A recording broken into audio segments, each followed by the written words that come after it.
Hello, good morning guys. So for today's voiceover video,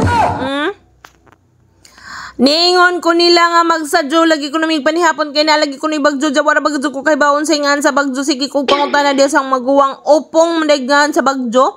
Dali usa ka bata di ari sige sag pangutana na hukay ngano kunong nabalhin na kuno sa diha sa sala nga didto man kuno sa kwarto na to. Naunsag gali mungawan ra kaday.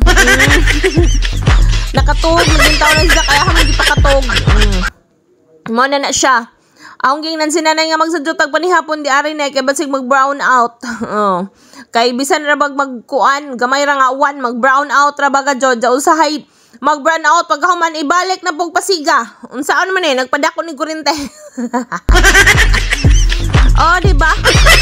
So, sige kong pangutan na diha nga, unsa man gadyo nga sa bagjo kay manigi ko na update nga ni. Wala mo ko ipakialam sa ngan sa bagjo oy, ang importante nga nangandam pud tag gamay di aring dapita no. Di akong gitutan na awa ang hangin, uwan naman pud. Kusog ka adyo ang uwan guys. So mao nang naka voice over and over again ko karon kay ning tuwak na ang uwan.